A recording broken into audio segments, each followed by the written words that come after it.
They never told you that one simple leaf, something that may already be sitting in your kitchen, could be quietly helping your joints, your skin, and even your blood sugar at the same time. And the strangest part is this: the science has been around for years. It has been sitting in journals, waiting, while millions of people wake up stiff, tired, swollen, and confused about why their bodies feel older every month. Today, I want to walk you through 5 leaves you can steep in hot water and drink as tea, ranked from strongly helpful to truly surprising. And yes, the one at the end is the leaf most people never think about. Stay with me, because this list builds in a very real way. By the time we reach number 1, you may look at your spice shelf very differently. If your knees feel heavy in the morning, if your skin seems thinner than it used to, if your blood sugar numbers keep inching higher, even though you are trying to do the right things, this is for you.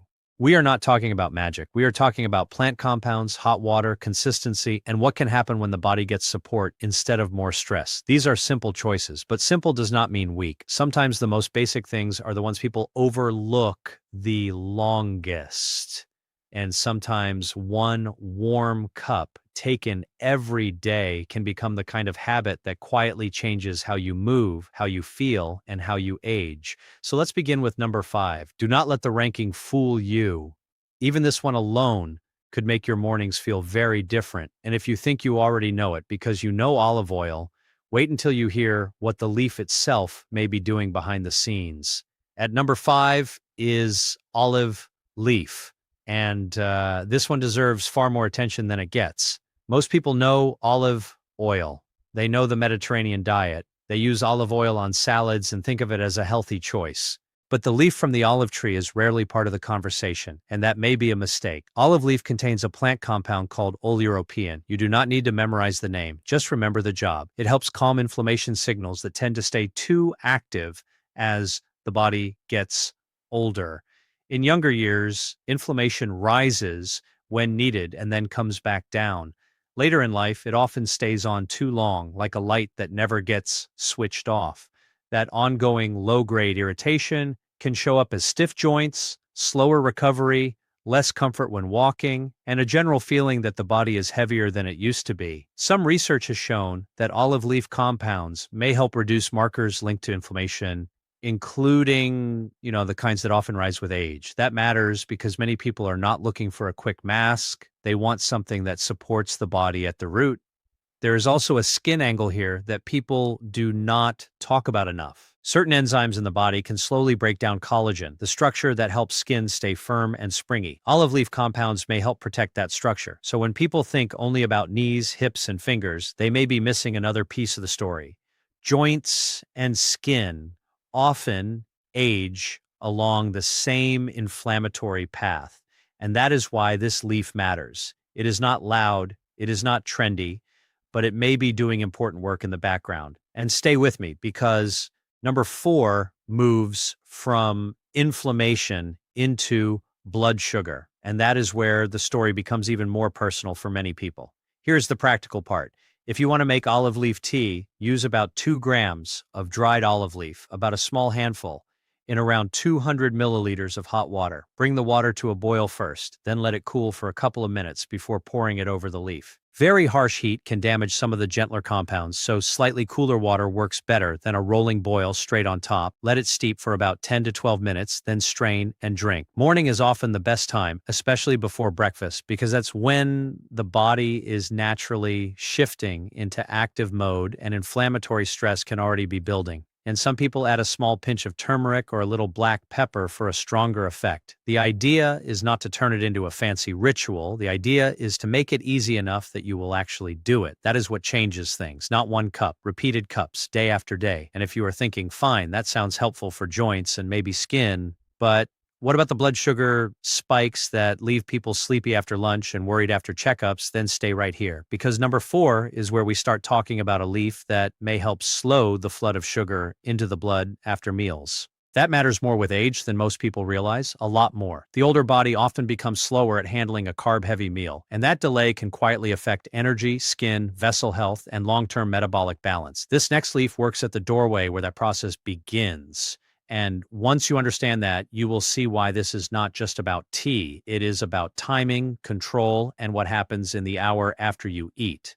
At number 4 is mulberry leaf, and this one matters for anyone who's ever heard the words borderline, pre-diabetic, or we need to watch your numbers. Picture a person in their 70s doing many things right. They move their body. They are not dramatically overweight. They try to eat reasonably well. And still, fasting glucose starts creeping up. Energy drops in the afternoon. Meals hit harder than they used to. That story is common.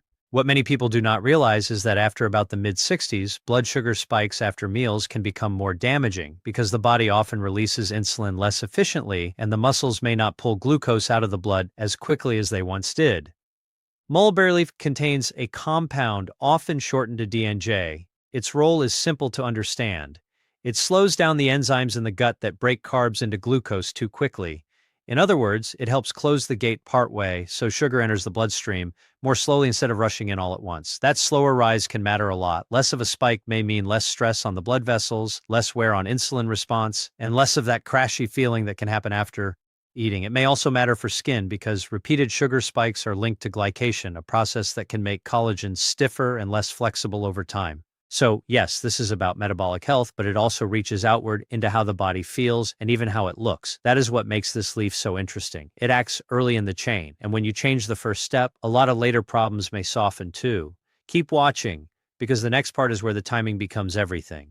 To prepare mulberry leaf tea, use about 3 to 4 grams of dried leaf in hot water that is cooled slightly after boiling. Let it steep for around 8 minutes. The most important detail is not just how you make it, but when you drink it. This tea is often best taken about 20 minutes before a carb-heavy meal, especially the meal that tends to hit you hardest during the day. That timing gives the compounds a chance to be present before digestion speeds up. Some people add a squeeze of fresh lemon, and that can make the tea easier to drink while also bringing in a little extra plant support.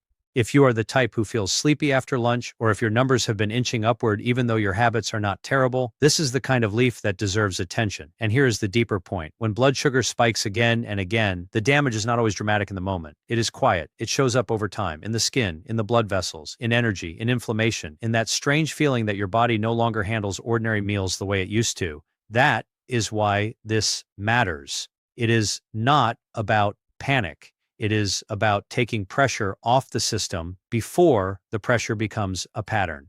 And now we move to number 3, which works in a different way entirely, not mainly through the gut, not mainly through meal timing, but deeper, down at the level of the cell where energy is made. If you have been feeling tired in a way sleep does not fix, if your joints ache more when stress is high, or if your body feels like its internal battery is weaker than it used to be, do not skip this next one. It may be the most calming leaf on the whole list. At number 3 is lemon balm leaf. And this is where the conversation shifts from digestion and inflammation into energy itself. Inside your cells are tiny structures called mitochondria. Think of them as little power stations. They help turn food into usable energy. As people age, these power stations often work less efficiently. That can mean lower stamina, slower repair, more oxidative stress, and a body that feels tired even when nothing dramatic is wrong. Lemon balm contains rosmarinic acid, a compound that has been studied for its antioxidant and protective effects, including support that may help cells handle stress more smoothly. This matters for joints because the cells inside joint tissue also depend on good energy function. When those cells are struggling, they can release more distress signals, and that can add to the breakdown process over time. But there's another reason lemon balm stands out: stress hormones.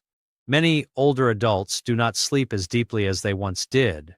Cortisol patterns can drift. Nighttime stress can stay too high. Then morning comes with more inflammation, more blood sugar instability, and less resilience.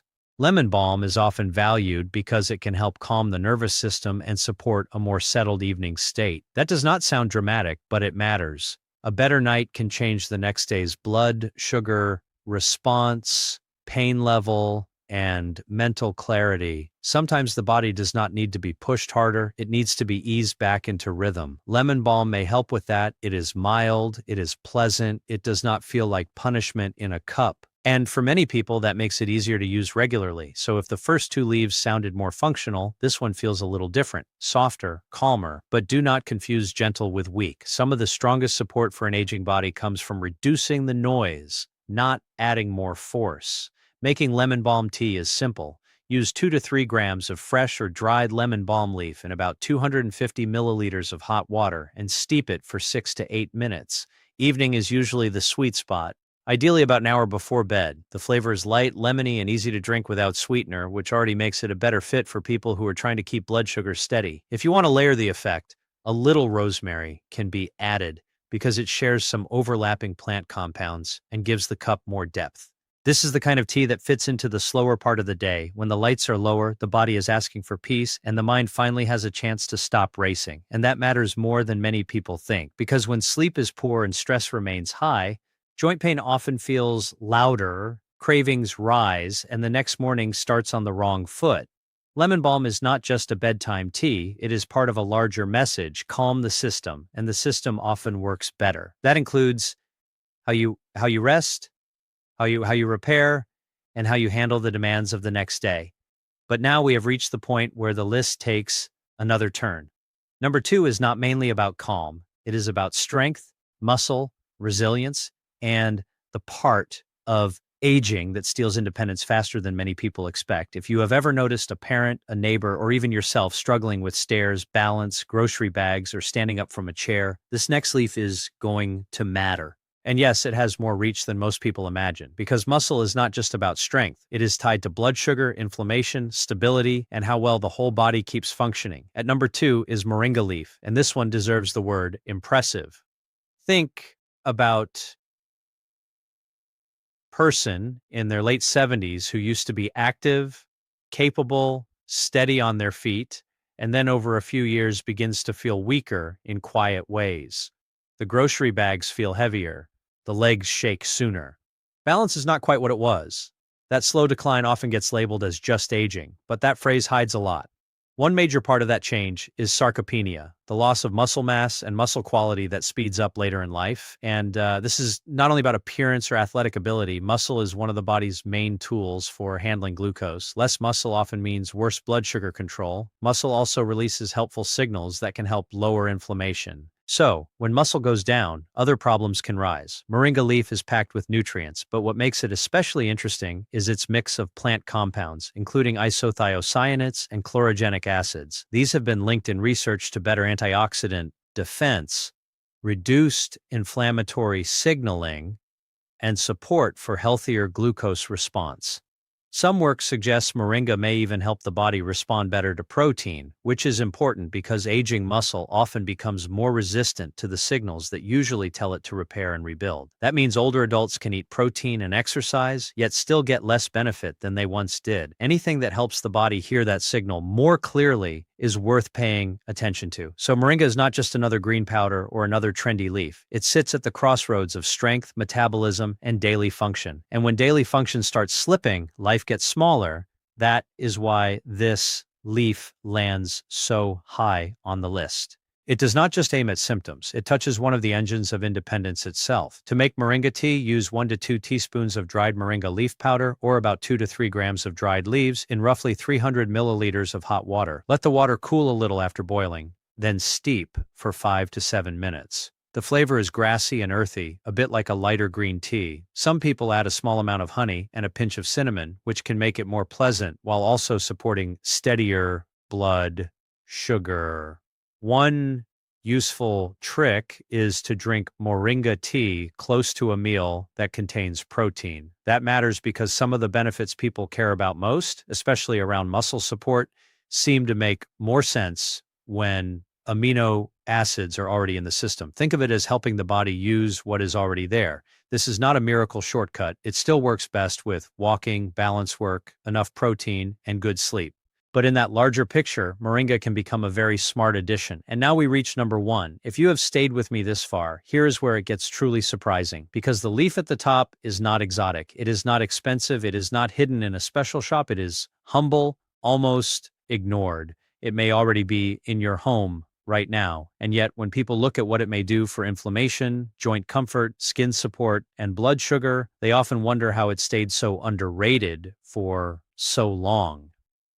This is the leaf many people use to flavor food without ever considering what happens when it is turned into tea. And once you hear the mechanisms, the preparation method, and the reasons people over 60 may care about it, you may want to try it before the day is over. At number one is bay leaf. Yes, the same bay leaf that sits in jars, falls into soup pots, and gets ignored the rest of the year. This quiet leaf contains a mix of active plant compounds, including eugenol and rutin, and these are where things get interesting. Let's start with joints, because that is where many people feel aging first. Morning stiffness, aching knees on stairs, hands that no longer want to grip the way they used to. A lot of that discomfort is tied to inflammatory pathways, including one that many pain medicines also target. Bay leaf compounds have been studied for anti-inflammatory actions that may help calm some of those same signals, but in a gentler plant-based way. There's also research interest around compounds in bay leaf that may help quiet deeper inflammatory switches, linked to what some experts call low-grade chronic inflammation of aging. That constant background fire can wear down tissues over time, including the tissues and joints. So if a leaf can help turn the volume lower, even a little, that matters. Then there is skin. Bay leaf contains rutin, a plant flavonoid connected in research to support for the cells that help make collagen and maintain skin structure. Over time, collagen weakens, and sugar damage can stiffen it even more. If a daily tea helps reduce some of that pressure while also bringing in antioxidant support, that is a meaningful combination. The power of bay leaf is not that it does one big flashy thing, it is that it seems to touch several aging pathways at once: joints, skin, inflammation, metabolic strain.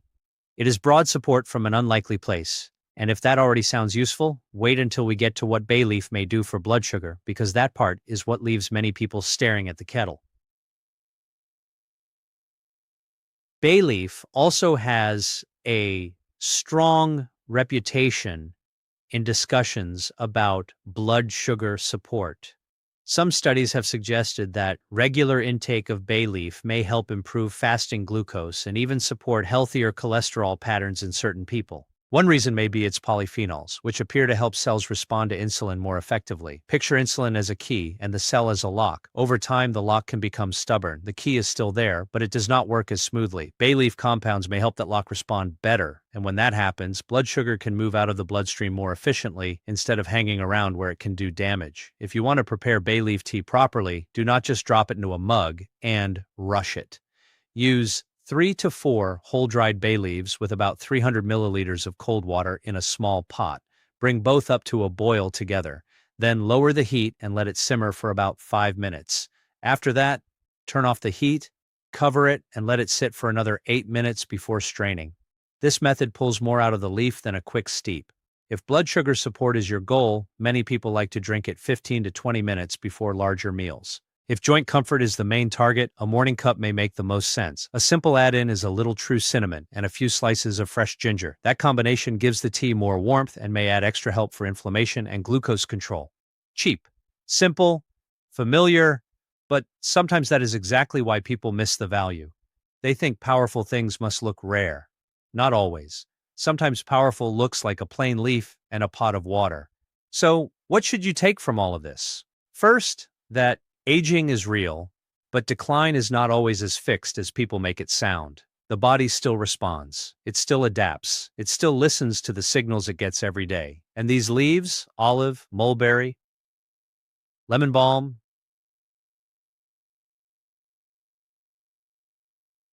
well, that about each try.